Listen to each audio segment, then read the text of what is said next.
Hello, I am Pooja Upadhyay. Welcome to easy physics. आज हम numerical practice करेंगे जो टॉपिक्स हमने अभी तक पढ़े हुए हैं। ठीक, तो first numerical is a metallic sphere A is given positive charge whereas another identical metallic sphere B exactly same mass as of A is given equal amount of negative charge then. ठीक है, हमारे पास क्या है, एक metallic sphere ए है और एक metallic sphere B है और दोनों एग्जैक्टली सेम है, आइडेंटिकल है। ए मेटालिक स्फीयर को आपने पॉजिटिव चार्ज दिया है एंड बी को आपने इक्वल अमाउंट में नेगेटिव चार्ज दिया है। ठीक है, तो इसका सॉल्यूशन देख लेते हैं हम। ठीक है, we have two sphere A and B. A को हमने पॉजिटिव चार्ज दे दिया और बी को हमने नेगेटिव चार्ज दे दिया। पॉजिटिव चार्ज का मीनिंग क्या, हमने इलेक्ट्रॉन को रिमूव किया होगा। किसी भी बॉडी को हम पॉजिटिव चार्ज नहीं दे सकते हैं क्योंकि पॉजिटिव चार्ज प्रोटॉन पे होता है और प्रोटॉन मूव नहीं करता है बिकॉज प्रोटॉन आपका न्यूक्लियस के अंदर होता है। तो किसी भी बॉडी पर पॉजिटिव चार्ज इलेक्ट्रॉन को रिमूव करने से आता है। इट मीन्स हमने स्फीयर ए से इलेक्ट्रॉन को रिमूव किया होगा। इलेक्ट्रॉन को रिमूव किया होगा तो क्या हो जाएगा, हमारे इलेक्ट्रॉन की डिफिशियंसी हो जाएगी। इलेक्ट्रॉन की डिफिशियंसी हो जाने से मास भी आपका डिक्रीज हो जाएगा क्योंकि वहाँ पे इलेक्ट्रॉन जो पहले थे अब इलेक्ट्रॉन कम हो गए हैं तो मास भी उसका कम हुआ होगा। ठीक है, क्योंकि इलेक्ट्रॉन के साथ मास एसोसिएट रहता है तो इलेक्ट्रॉन गए होंगे तो साथ में मास भी गया होगा। मास यहाँ पे डिक्रीज हो जाएगा, मतलब आपका स्फीयर ए पर मास डिक्रीज हो जाएगा। एंड सेकेंड स्फीयर है आपका बी। बी स्फीयर को हमने नेगेटिव चार्ज दिया। नेगेटिव चार्ज का मीनिंग क्या है कि इसने इलेक्ट्रॉन को एक्सेप्ट किया होगा। ठीक है, इलेक्ट्रॉन को एक्सेप्ट करने से क्या हो जाएगा, एक्सेस ऑफ इलेक्ट्रॉन हो जाएगा। उस बॉडी पर एक्सेस ऑफ इलेक्ट्रॉन हो जाएगा, नंबर ऑफ इलेक्ट्रॉन इंक्रीज हो जाएंगे। अब नंबर ऑफ इलेक्ट्रॉन के इंक्रीज होने के साथ साथ उसका मास भी इंक्रीज हो जाएगा बिकॉज इलेक्ट्रॉन के साथ मास भी आएगा। अब हम ऑप्शन देख लेते हैं। Mass of A and mass of B still remain equal.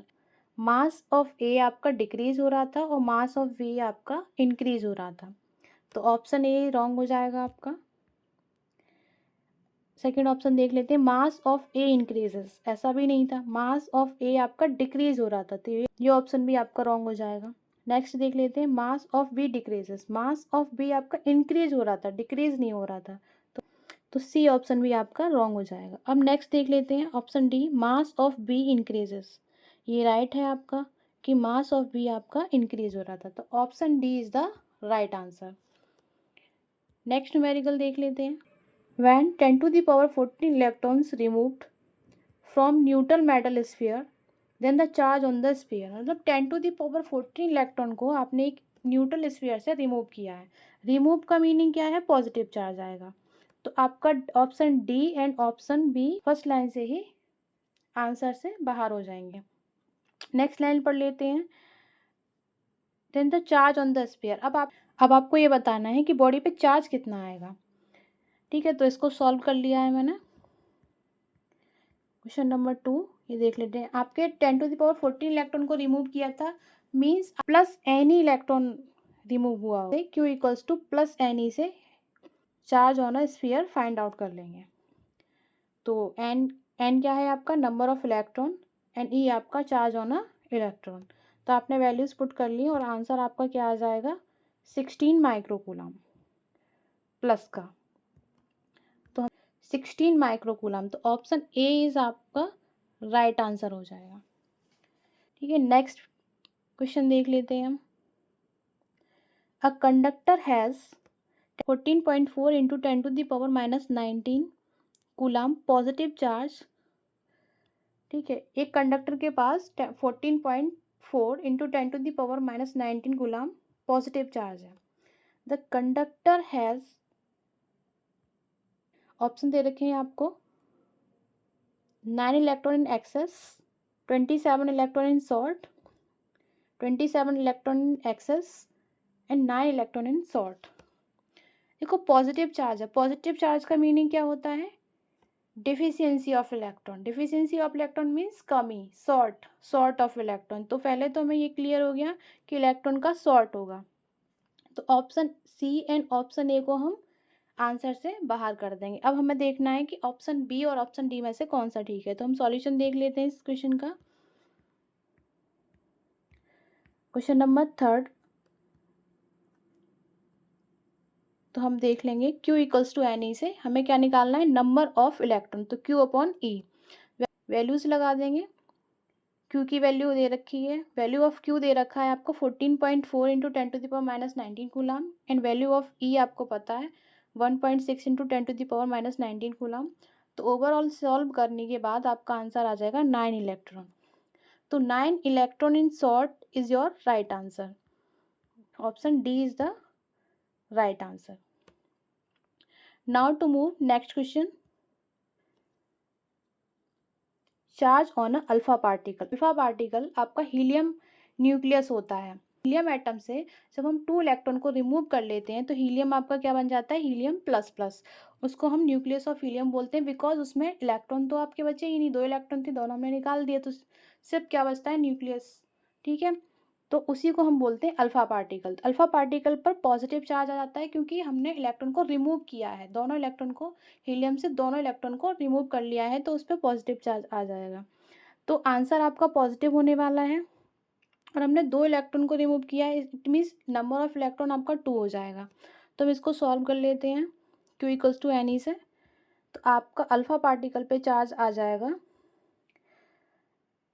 Q equals to n e. तो एन की वैल्यू आपके पास 2 है और इलेक्ट्रॉन की वैल्यू आ जाएगी 1.6 इंटू 10⁻⁻19 और इसको सॉल्व करेंगे तो आंसर आएगा 3.2 इंटू 10⁻⁻19 कूलम। तो आपका आंसर होगा 3.2 into 10⁻⁻19 coulomb. Option C is the right answer. Now to move next question. Question number 5। A body has -80 microcoulomb of charge. Number of additional electron in it will be। एक body के पास -80 microcoulomb charge है, तो हमसे ये पूछा गया है कि इस बॉडी में कितने नंबर ऑफ इलेक्ट्रॉन को ऐड किया गया है।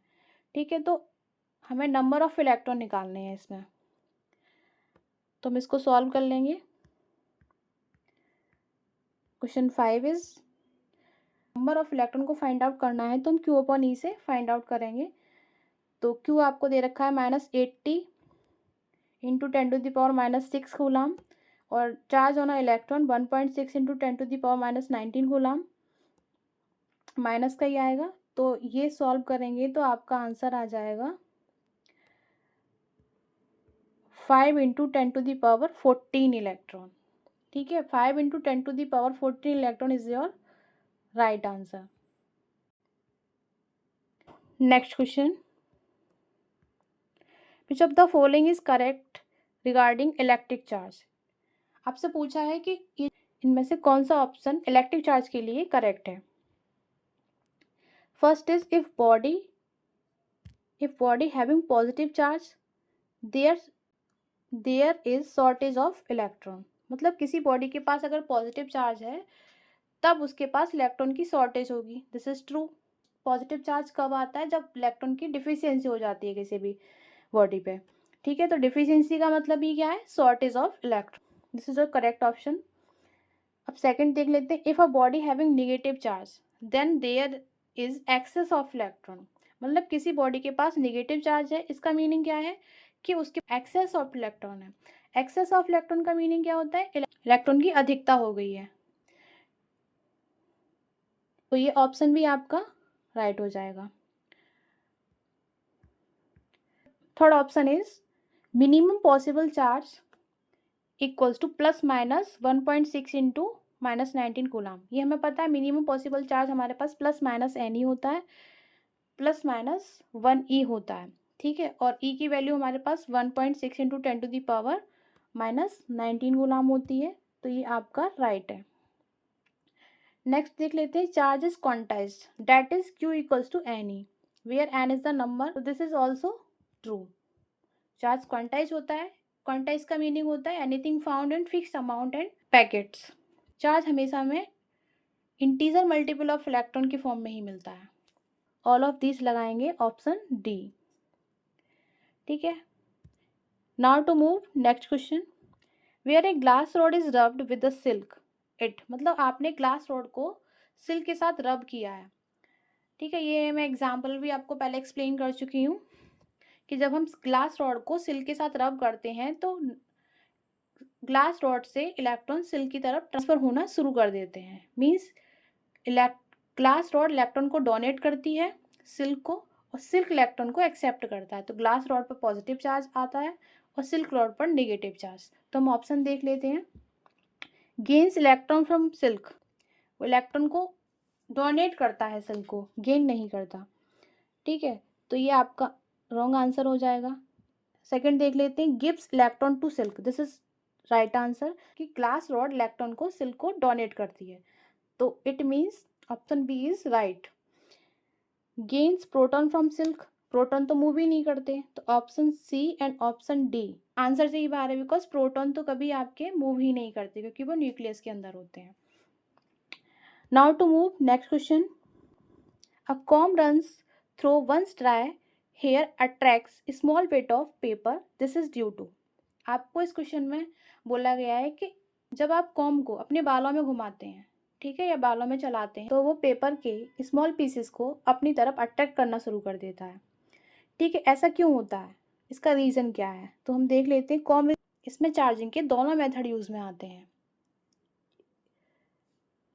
जब हम कॉम्ब को अपने हेयर से रब करते हैं, मतलब हेयर में रन करते हैं या रब करते हैं, तो क्या होता है कि हेयर कॉम्ब को कुछ इलेक्ट्रॉन डोनेट कर देता है या फिर कॉम्ब से एक्सेप्ट कर लेता है। तो कॉम्ब के पास पॉजिटिव या नेगेटिव चार्ज आ जाता है, मीन्स कॉम्ब आपका चार्ज हो जाता है।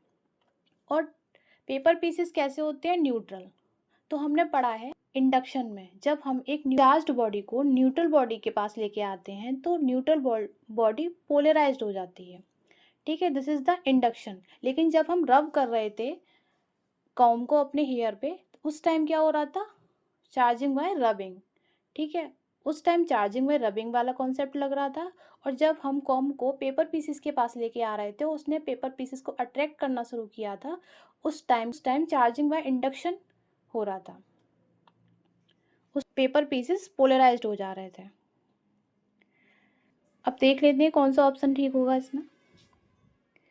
Comb is a good conductor, this is wrong. Paper is a good conductor, paper तो आपका न्यूट्रल होता है। Atoms in the paper get polarised by the charge comb, this is right. The comb, ये भी आपका रॉन्ग आंसर है। तो आप option C is your right answer. Now to move next numerical 9. When a positively charged body is earth, electron from the earth flow into the body. This means the body is, एक positive charge body को आपने क्या किया है, अर्थ कर दिया है, तो अर्थ से इलेक्ट्रॉन बॉडी की तरफ फ्लो होना स्टार्ट हो गए हैं। इट मीन्स बॉडी आपकी पॉजिटिवली चार्ज है और अर्थ से नेगेटिवली चार्ज इलेक्ट्रॉन उसकी तरफ फ्लो करना स्टार्ट हो गए हैं। तो बॉडी का पॉजिटिव चार्ज, अर्थ से आने वाला नेगेटिव चार्ज बॉडी को कैसा कर देगा, न्यूट्रलाइज्ड कर देगा। इट मीन्स आपकी बॉडी अनचार्ज्ड हो जाएगी। तो option A is your right answer. Charge positively, wrong answer. Charge negatively, it is also wrong answer.